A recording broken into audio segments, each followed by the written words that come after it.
Miami lands a transfer safety defensive back in Savion Riley, 6'2", 202 pounds, played at Vanderbilt. So we had to bring on Robbie Weinstein coming on back again from Vandy247. We did this last year with Jadis Richard. They're in the same recruiting class. We'll talk about those two in a little bit, but just, he played one season this past year, 48 tackles, and, redshirted the year before. Just maybe your overall thoughts on him as a player. We'll kind of get into it a little bit, maybe some things that stand out about him, but just, just kind of your overall thoughts on the type of player he is. Yeah, I think Savion Riley is a nice pickup for Miami. He did not play as a true freshman, so it wasn't the situation where he played 4 games and redshirted, or if he did play, it would have been like 1 or 2 games on special teams, very minimal. But he came into the season, his redshirt freshman season, kind of as a guy who, the coaching staff was saying had done some good things in the offseason and maybe he was going to be in a position to actually play. And he really started popping a lot more in practice. I think in general, he had a pretty good season. Like PFF grades, if you're into that, rated him as about average. And that's, playing against SEC competition with probably not great coaching. I think Vanderbilt had the worst defensive coordinator FBS probably this season. And so he did pretty well for himself. He's an interesting player in that he's more of like a true DB than probably a guy who's going to come into the box and hit people. But I think he can play a lot of different spots. And if I'm Miami, what I'm really excited about is depending on how the two-time transfer stuff shakes out, it's possible that you've got him locked down for 3 years. So, I mean, he's a solid player, and I'd like the pickup for Miami. Yeah, and one of the things that kind of stands out to me, if you could talk about this a little bit, not a highly regarded guy coming out of high school there in Georgia, played for Kennesaw Mountain, good team there that won games there, but, 3-star recruit, not even in the rank in the top 1,000, and according to 24/7 Sports, their composite rankings. And one of the things that stands out to me, maybe you could talk about this, is, he was listed at that time 6'2", 190. And when you see him, I mean, again, as I mentioned, he's listed at 202. Maybe the size improvement that you've seen just since his arrival there, and kind of where he's at now, and certainly he's developed from that prospect to be able to play 8 games, the 2 starts this past year. But maybe physically, what do you see that's different since he arrived there? Yeah, I think you can notice that he had been in the weight room when he was a true freshman. I remember watching, Vandy lets us into all the practices, and I remember like he just didn't really stand out as a true freshman. He wasn't, it's not like he was making a ton of mistakes, but he just was not having an impact really. And I think once he put on that weight, maybe if you were playing corner, that wouldn't be as necessary. But at safety, I started to notice him making more plays on the ball. He wasn't getting muscled off the ball in the air as much. And so I definitely think he took a nice step in that direction. I think it's also important to note that when he was coming to Vandy as a high schooler, he played a lot on both sides of the ball. He was just as good of a wide receiver prospect probably as a defensive back prospect. And there was actually some question as to whether he was going to play offense or defense at Vanderbilt. And of course, if you're a high school wide receiver, 190 pounds actually isn't bad. And so I think it was going to take him a year to if he was going to play safety to pack on that weight. I think you started to see that this season, like 48 tackles, which was one of the higher marks on the team. And he didn't even get to play in all 12 games because he had an injury. So yeah, I definitely think the time in the weight room started to unlock him a little bit. And I mean, he's going to be coming into, I'm sure, a strong strength and conditioning program at Miami as well. I maybe he'll add a little bit more weight. I'm not sure, but I do think that was a big part of his ability to actually contribute quite a bit as a redshirt freshman. And certainly from Miami's standpoint, they're looking to replace their starting safeties. So, they bring in a guy like Riley, he could play immediately. That's the plan and the hope, the vision they have for him in 2024. Robbie, I'm looking at the Miami schedule. They're going to play Florida. The Gators, he had a chance to play him, actually had a career high 12 tackles in that game. And I was kind of looking at his PFF numbers there. They moved him around quite a bit, playing in the box, the slot, some free safety stuff, and also a little bit lined up at some corner. His tackling ability, you touched on the 48 tackles. It looked like it ranked 5th on the team. What do you think about, maybe if you could talk about maybe him moving around a little bit? Miami likes to do that at times with their safeties, but also if you could touch on his tackling ability with that size we're talking about, and also some of the things we've seen, that he was able to rack up some tackles in certain games, and mention the UF, because I know Miami fans are going to be excited to see, maybe, and he'll be used to him, seeing UF in that one, and they'll get a chance to see him again. Yeah, I think he's a pretty good tackler, and that's the area that has improved as he put on weight, which you would expect. I know that he didn't have a pass breakup or an interception this season, but I think that's a little bit misleading.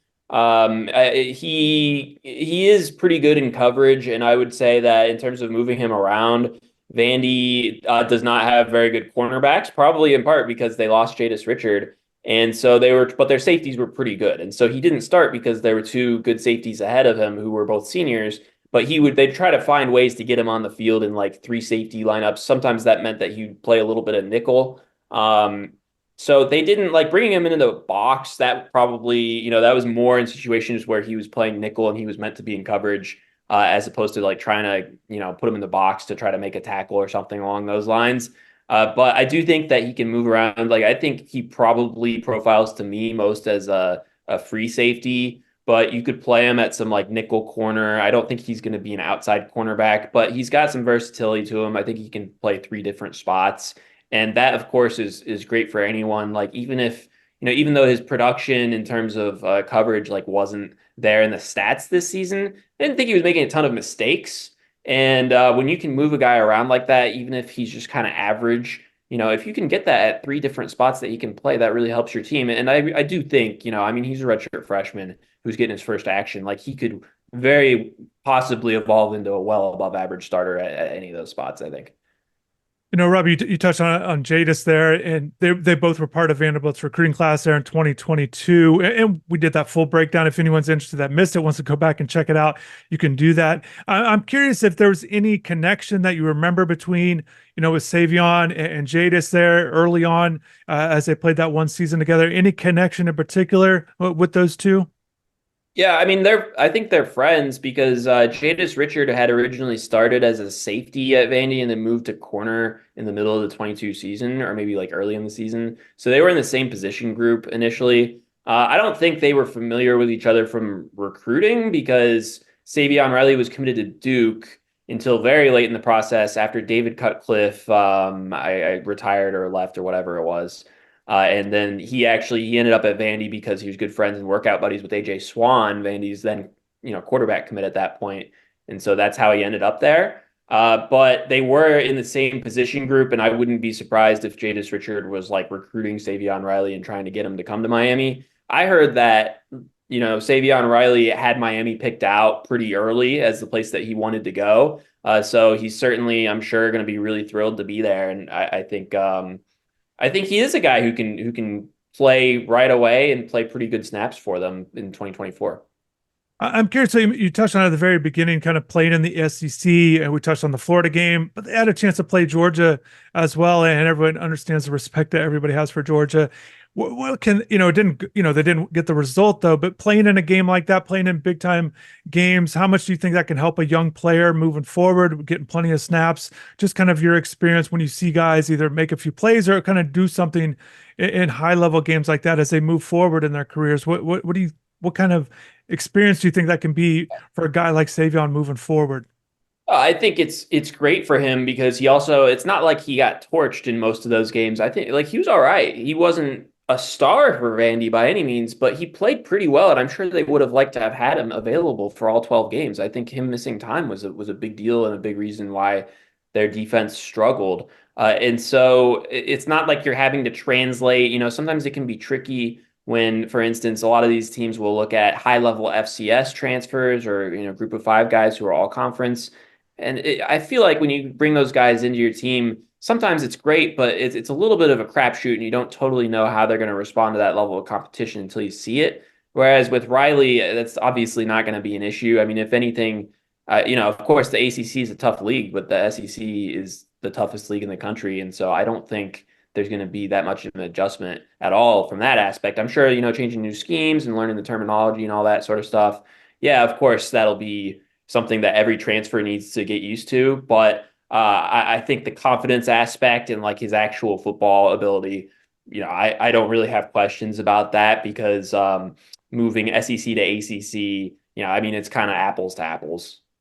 Yeah, and I'm curious. We touched on, being a young player, the experience, the growth, and not really understanding exactly how to forecast a player's future with a lot of things, and going to a new system, as you mentioned, new team, new conference.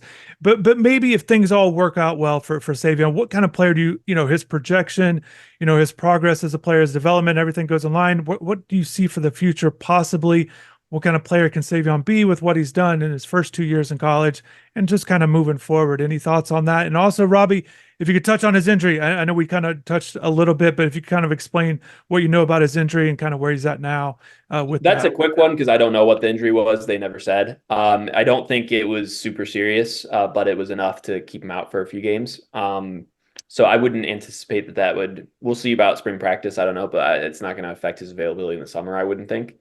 In terms of the player he can be, I think one of the reasons why he didn't rate so highly as a recruit was that there was a lack of verified testing data. So I don't think we have a 40-yard dash for him on file and stuff along those lines. For that reason, it's a little bit like I don't think he would run a 4.4, maybe 4.5, 4.55. So I would, if that's correct, like I don't see him as a day one or day two NFL draft pick ever, but I think that he can evolve into a guy like probably the process or the improvement that I see would be maybe 2024 for Miami, like kind of solid, okay starter or good rotational safety. Then maybe his redshirt junior season, he's a good starter, and then if he's still around at that point, then he's a very good starter and a guy who's drafted, in the fourth through seventh rounds. I do think it's realistic for him to be drafted at some point. I don't know that he's going to be. I doubt that he'll end up being like an All American or even first team All ACC guy at any point. But I think he's going to be a very solid contributor. Like he's a pretty safe pickup in my opinion because as a redshirt freshman, not making a ton of mistakes that stands out to me because usually those are the guys who are giving up a lot of big plays. For him, as you can see from looking at the stats, maybe he could make more of an impact in terms of being disruptive and creating big plays. But I think the foundation is there for him to be a really solid player for Miami for the next 3 seasons. Great stuff, Robbie. Once again, hopefully, maybe we'll do this again. But happy holidays, and we'll talk soon, man. Thank you.